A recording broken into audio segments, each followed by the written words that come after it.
Bismillahirrahmanirrahim. Assalamu alaikum dear aspirant. Hope so all of you are fine and doing well. My name is Ishan Ali. आज मैं आपके लिए लेके आया हूँ डॉन न्यूज़पेपर से एडिटोरियल का analysis plus vocabulary word publish हुए 14 जुलाई 2024 को.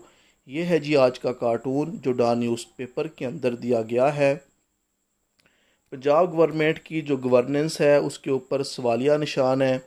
लाहौर के अंदर और पंजाब के अंदर अभी जो बारिशें स्टार्ट हुई हैं उसकी वजह से काफ़ी जो है वो नुकसान हुआ है. ख़ास तौर पे पंजाब के जो अर्बन एरिया है इसको लेके जी पंजाब की जो गवर्नेंस है उस पे जी क्वेश्चन किया जा रहा है कि आप क्यों अपने इंफ्रास्ट्रक्चर को जो है वो ठीक नहीं करते, क्यों जो बारिशों का पानी है उसको ठिकाना लगाने के लिए आप जो है कोई स्ट्रेटजी जो है वो अप्लाई नहीं करते.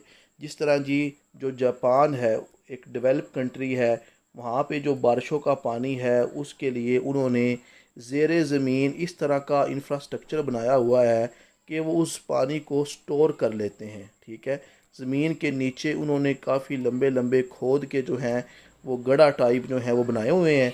जैसे ही बारिश का पानी होता है वो पानी इन चीज़ में चला जाता है और बाद में वो इस पानी को इस्तेमाल करते हैं एग्रीकल्चर के लिए. तो पाकिस्तान को भी चाहिए कि जो डेवलप कंट्री हैं उनका मॉडल फॉलो करे और अपनी गवर्नेंस को बेहतर करे. हमारा जो पर्पस होता है वो इन एरियाज़ के अंदर तैयारी करना, अपने आप को स्ट्रॉन्ग करना मेंटली, फिज़िकली, इमोशनली, लैंग्वेज के लिहाज से और नॉलेज के लिहाज से. सबसे पहले जी हम डाटा जो है उसको देखते हैं, उसमें से इंफॉर्मेशन लेते हैं, नॉलेज लेते हैं. वोकेबलरी वर्ड्स में एंड पे डिस्कस करता हूँ. डेली 2 इडियम होते हैं, दो दो आपके पेरा वर्ड होते हैं, कुछ वोकेबलरी वर्ड्स होते हैं, उनको आपने बिल्ड करना है, रिटेन करना है और यूज़ करना है इन एरियाज़ के अंदर. ठीक है, तो जी great things takes time to happen. तो आपने हौसला नहीं हारना. जितना बड़ा आपका हौसला है तो जी मंजिलें जो हैं वो हमेशा जो हौसले वाले लोग हैं ना उनको वेलकम करती हैं. बुज़दिल तो वैसे ही डर जाता है. सबसे पहले एडिटोरियल करेंगे, ओपिनियन पे जो एनालिसिस है वो बाद में अपलोड हो जाएगा. पहला जी एडिटोरियल है माइल्स टू गो. ठीक है, अभी हमने बहुत आगे जाना है. ख़ास तौर पे पाकिस्तान की इकोनॉमी की बात की जाएगी. ठीक है, कि पाकिस्तान ने क्या किया, अपने ख़र्चे ज़्यादा थे, आमदन कम थी. जिस तरह जी अभी जो 2024 और 25 का बजट आया है तकरीबन हमारे 18,877 18,877 बिलियन हमारा ख़र्चा है. ठीक है, तो जब भी बजट पेश होता है ना उसमें हम ये सारा एस्टीमेट लगा लेते हैं कि जो हमारा ख़र्चा है उसको पूरा करने के लिए पैसे कहाँ से आएंगे. ठीक है, तो ज़ाहिर बात है जो हम टैक्स लेते हैं और नॉन टैक्स जो एरिया है डायरेक्ट और इनडायरेक्ट टैक्स से हम इतने पैसे जनरेट कर रहे हैं 10,377 बिलियन रुपीज़. बाकी फिर हम उधारे लेते हैं बैंक से और नॉन बैंक एरिया से.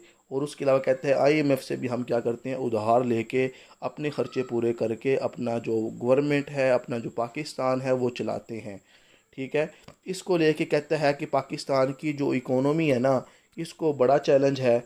अभी भी कहता है कि हमें अगर आईएमएफ की जो बेल आउट पैकेज है $7 बिलियन का वो मिल जाएगा. ठीक है, लेकिन अगर हमने इस पैसे का सही इस्तेमाल ना किया दोबारा कहता है कि हमें आईएमएफ के पास जाना पड़ेगा.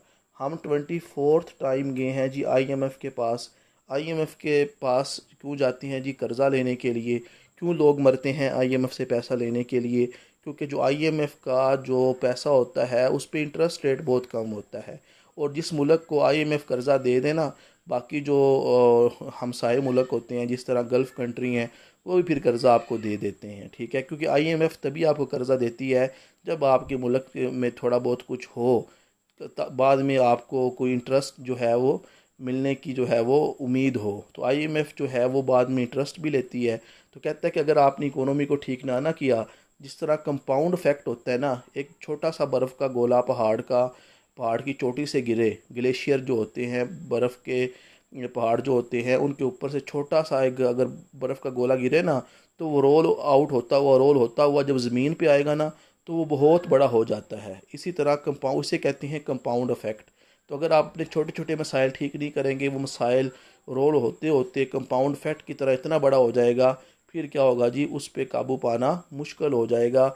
इसलिए जी प्राइम मिनिस्टर जो शहबाज शरीफ साहब हैं उन्होंने भी कहा है कि हमने अपने मुल्क को संवारना है और आईएमएफ के पास अब हम नहीं जाना. ठीक है, तो इसको लेके जी प्राइम मिनिस्टर शहबाज शरीफ साहब जो हैं उन्होंने जी एंगर जो है वो शो किया है कि हमने जी पैकेज तो ले लिया है, अब हमने क्या करना है जी, अपने मुल्क के अंदर इकोनॉमी ठीक करके रिफॉर्म्स ला के IMF से जो है वो उधार लेना बंद करना है। IMF जो है उसने पाकिस्तान की इकोनॉमी को स्टेबलाइज करने के लिए ये 37 मंथ जो ये फ़ंड फैसिलिटी है, ये प्रोग्राम पे एग्रीमेंट ज़ाहिर किया है कि ये जो पैकेज है मतलब ये हमें मिलता रहेगा। तो अब हमें चाहिए कि जो IMF जो इंटरनेशनल मॉनेटरी फ़ंड है, इसका पैसा शहबाज शरीफ की कैबिनेट जो है वो पॉजिटिवली इस्तेमाल करे और इससे अपॉर्चुनिटी क्रिएट करे, बार बार हमें जी कर्ज़ा ना लेना पड़े। IMF एग्रीमेंट, IMF जो है ज़ाहिर बात है उसको खुश करने के लिए हमने ये जो 2024 और 25 का बजट पेश किया है। IMF जो कि एग्जेक्टिव बोर्ड है वहाँ का, उन्होंने जी पाकिस्तान को कहा है कि पाकिस्तान ने ये चीज़ें जो है वो करनी है। सबसे पहले उन्होंने शर्त रखी थी कि जो पैसा हम देंगे ना, आपने चाइना को नहीं देना। चाइना से हमने कर्ज़ा लिया हुआ है, चाइना का जो हमने इंटरेस्ट रेट देना है ना, तो IMF ने कहा कि हमारे पैसों से ना दें, ठीक है, वरना हमने आपको मज़ीद जो बैलेट पैकेज है वो नहीं देना। दूसरा जो है उन्होंने कहा है कि आप पब्लिक फाइनेंस को मजबूत करें, महंगाई को कम करें, ठीक है, जो मेरे से पैसा आप ले रहे हो, अपना जो एक्सटर्नल रिज़र्व है बढ़ाएं ताकि आपकी ट्रेड जो है वो बढ़ सके, इकोनॉमिक डिस्टॉर्शन को ख़त्म करें, प्राइवेट सेक्टर को जो है वो इन्वॉल्व करें, और जो चीज़ें ख़ास तौर पे स्टेट और एंटरप्राइजेज़ जो खसारे में जा रही हैं उनको प्राइवेटाइज़ कर दें, ठीक है। गवर्नमेंट इनिशियल मैयर, ठीक है, तो गवर्नमेंट जो है वो डायरेक्ट और इनडायरेक्ट जो है वो टैक्स जो है वो लगा रही है मिडिल क्लास के ऊपर, ताकि IMF की जो रिक्वायरमेंट्स है उसको पूरा किया जाए। उसके अलावा जी ये जो रिफॉर्म्स हैं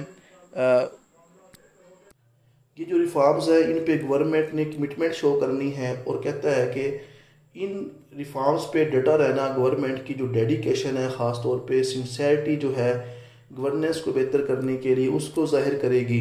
IMF ने मज़ीद जो कंडीशन रखी हैं वो सबसे पहले जी उन्होंने कहा है कि जिन सेक्टर्स में आपने टैक्स नहीं ना ले रहे उस पर टैक्स लगाएं। ख़ास तौर पे जी एक्सपोर्टर जो हैं उनको टैक्स नेटवर्क में लेके आए, रिटेलर्स को और एग्रीकल्चर के अंदर टैक्स लेके आए, और आपकी जो ग्रास डोमेस्टिक प्रोडक्ट है ना उसकी रेशो के हिसाब से आपने मज़ीद 3.5% जो रेवेन्यू है वो जनरेट करना है। उसके अलावा कहता है कि जितनी भी सब्सिडीज़ आप दे रहे हैं, ख़ास तौर पे गंदम के ऊपर जो आप गिलगित बल्तिस्तान में, आज़ाद जम्मू एंड कश्मीर में जो सब्सिडी दे रहे हैं उसको ख़त्म करें ताकि जो बोझ है गवर्नमेंट पे वो ख़त्म हो।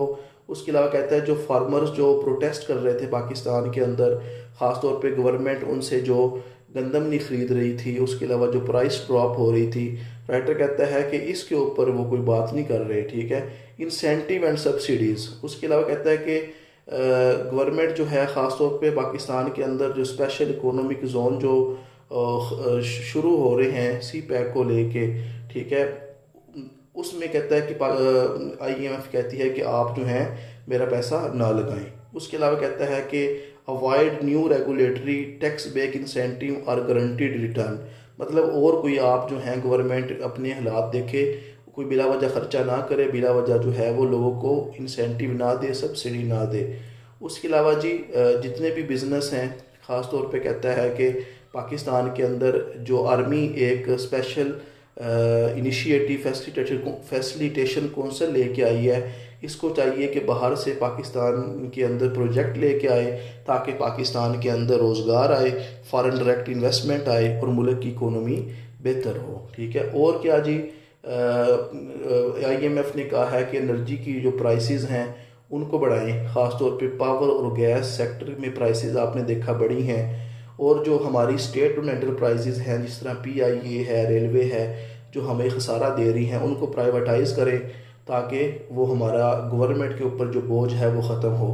उसके अलावा कहते हैं जितनी भी फिस्कल रिस्पॉन्सिबिलिटीज़ हैं, जो भी आप पैसा जनरेट करते हैं उसमें प्रोविंसेस जो हैं उनको भी इन्वॉल्व करें।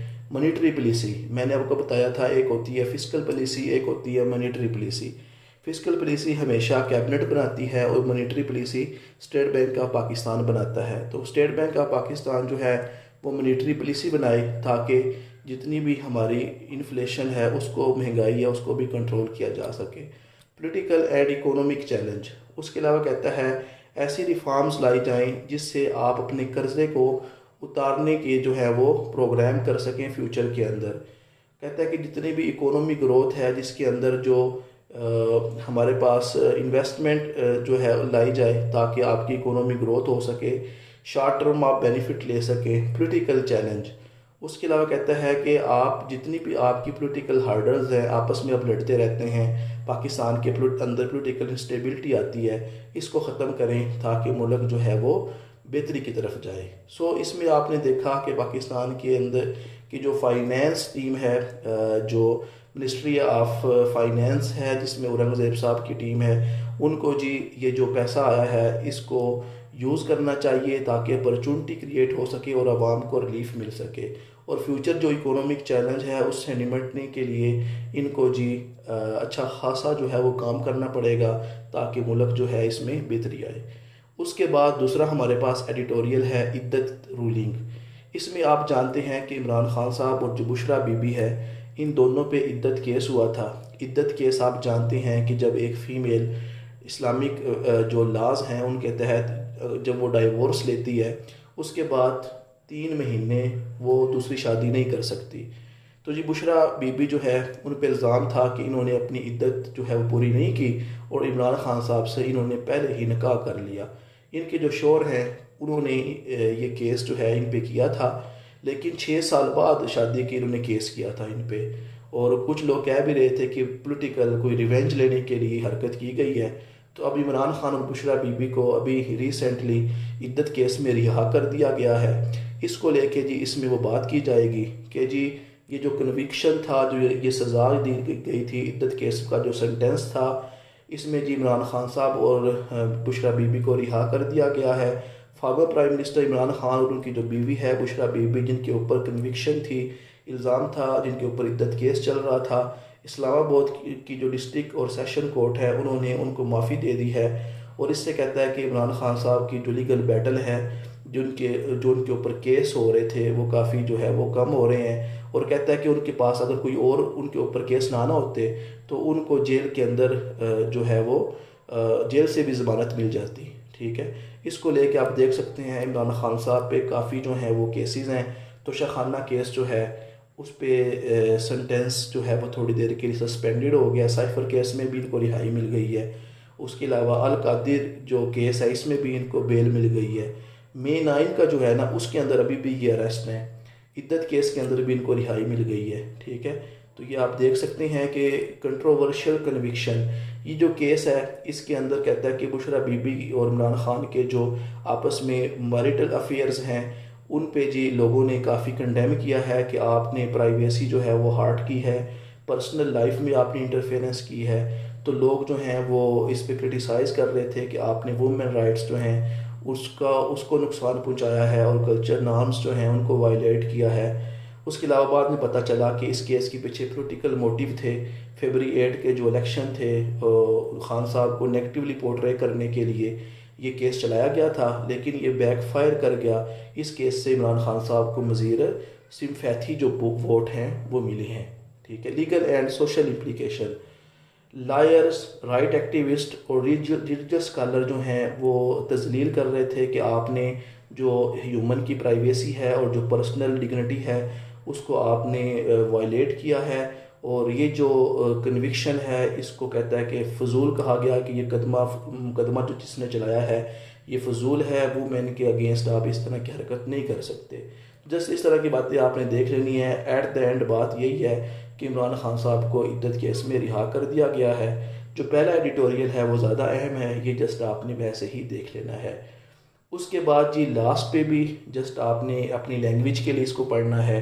क्रिकेट शेक अप, आप जानते हैं पाकिस्तान की जो परफॉर्मेंस है T20 वर्ल्ड कप में अच्छी नहीं रही, और जो PCB के चेयरमैन साहब हैं मोहसिन नकवी, उन्होंने कहा था कि मैंने जी पाकिस्तान की क्रिकेट टीम के अंदर काफ़ी जो हैं वो तब्दीलियाँ लेके आऊँगा। और जो वहाब रियाज साहब हैं और एक और दूसरे क्रिकेटर हैं, आपको मैं नाम बता देता हूँ, इन दोनों को जी मनसूख कर दिया गया है। इनको जी सिलेक्शन कमेटी से निकाल दिया गया है। वहाब रियाज और अब्दुल रज़ाक दोनों जी इन्फ्लुएंशियल मेंबर हैं। वो man cricket team selection committee में भी इन्वॉल्व है और मैन जो सिलेक्शन कमेटी के अंदर भी ये इन्वॉल्व हैं, ख़ास तौर पे क्रिकेट को लेके। तो जो हमारी परफॉर्मेंस हमारी नेशनल टीम की T20 वर्ल्ड कप में ठीक नहीं रही, इसको लेके इन दोनों बंदों को जी पीसीबी के जो चेयरमैन हैं उन्होंने रिमूव कर दिया है, और दोनों जो लोग हैं इन्होंने जी क्रिटिसाइज़ किया है पीसीबी के चेयरमैन पीसीबी के इस डिसीजन को। उसके अलावा कहता है कि अब नई कमेटी बन रही है जिसमें कोच होंगे, 5 सिलेक्टर होंगे, नॉन जो न्यू कमेटी मेंबर जो हैं ये कहता है कि मिलके अब नए क्रिकेटर जो हैं उनकी सिलेक्शन करेंगे। ठीक है, वहाब रियाज और दूसरे जो है इन्होंने और रज़ाक साहब इन्होंने जी क्रिटिसाइज़ किया है कि आप हमें क्यों मनसूख कर रहे हैं। ठीक है, तो इसको लेके जी जस्ट आपने देख लेना है। कहते हैं सिर्फ 4 महीने पहले आप लोगों ने ये कमेटी बनाई थी, हमें थोड़ा टाइम दें ताकि हम मज़ीद अपनी कारकर्दगी दिखा सकें। ठीक है, तो अब नई टीम बन गई है। ठीक है, अब देखते हैं क्या तब्दीलियाँ होने जा रही हैं पाकिस्तान के क्रिकेट टीम के अंदर। चेयरमैन अभी आप जानते हैं पीसीबी के मोहसिन नकवी साहब हैं, साथ ये हमारे इंटीरियर मिनिस्टर ऑफ पाकिस्तान भी हैं। ठीक है, उसके बाद जी वोकैबलरी वर्ड हैं। सबसे पहले है idiom of the day, the jury is still out, फैसला अभी बाकी है। A decision has not been made yet, the jury is still out on whether I shall move to a new city for my job on cloud 9। ठीक है, बहुत खुश होना, feeling very happy. She was on cloud 9 after getting the promotion she worked so hard for. उसके बाद है जी pair of word, पेनिटेंस का मतलब होता है नदामत। ठीक है, द फीलिंग ऑफ सारो और regret, his penitence was evident in his tearful apology. Penance का मतलब होता है कुफारा, आपने कोई गलत काम किया हो उसके बदले में आप क्या करते हैं जी, रिपेंट होते हैं, आप कफारा देते हैं। ठीक है, और उसके बाद है जी she did community service as a penny penance for her action, मतलब जो उसने गलत काम किए थे फिर उसने ह्यूमैनिटी के लिए काम करना शुरू कर दिया ताकि उससे गलत कामों का पिनेंस जो है वो हो जाए। उसके बाद है जी दूसरा पेयर ऑफ वर्ड, एडवर्स का मतलब होता है मुखालफ, detrimental. They received adverse weather condition during their voyage, voyage होता है समंदरी सफ़र। एवर्स का मतलब होता है नागवार। ठीक है, he is averse to idea of working late hours.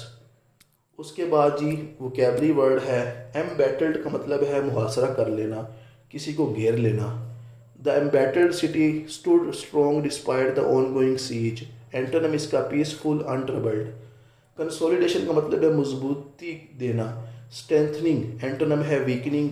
उसके बाद है कंडेमेबल का मतलब होता है काबिल मुजम्मत। ठीक है, रिप्रीहेंसिबल, डिप्लोरेबल, एंटोनिम है प्रेजवर्दी, कमेंडेबल। प्रेसिडेंट का मतलब होता है मिसाल, example, antonym consequence, after math.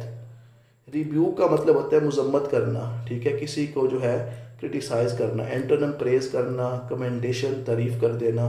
Instability होता है कि अदम इस्तेहकाम, अनप्रिडिक्टिबिलिटी, एंटोनिम इसका स्टेडीनेस, स्टेबिलिटी। उसके बाद है जी पैराडाइम का मतलब होता है नमूना, अ टिपिकल एग्जाम्पल, स्टैंडर्ड जो सेट हो गया हो। Antonym anomaly, exception.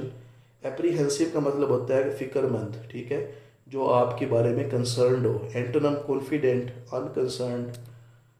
उसके बाद है जी इंडोर्समेंट का मतलब होता है किसी चीज़ का अप्रूवल दे देना। ठीक है, एंटोनिम डिसअप्रूवल, रिजेक्शन। डाइवर्ज का मतलब इनहराफ होना, डेविएट हो जाना। एंटोनिम है कन्वर्ज, यूनाइट करना। सीरीन का मतलब होता है पुरस्कून, ट्रैंक्वल। एंटोनिम है एजिटेटेड, डिस्टर्ब। एलोक्वेंट का मतलब होता है जो बंदा बड़ी अच्छी तरह बोल सकता हो, आर्टिकुलेट, एक्सप्रेसिव हो। Antonym inarticulate, halting. डिप्लोमेसी, जिसमें आप बातचीत के ज़रिए अपने मसले हल करते हैं। Antonym disagreement. उसके बाद है कन्वेंशनल का मतलब रवायती, ट्रेडिशनल। Antonym unorthodox, unconventional. तो ये थे जी आज के एडिटोरियल और वोकैबलरी वर्ड। उम्मीद करता हूँ आपको अच्छे लगे होंगे। लाइक करें, सब्सक्राइब करें, कमेंट करें। मिलते हैं जी नेक्स्ट लेक्चर में। दुआओं में याद रखिएगा। अल्लाह हाफिज़।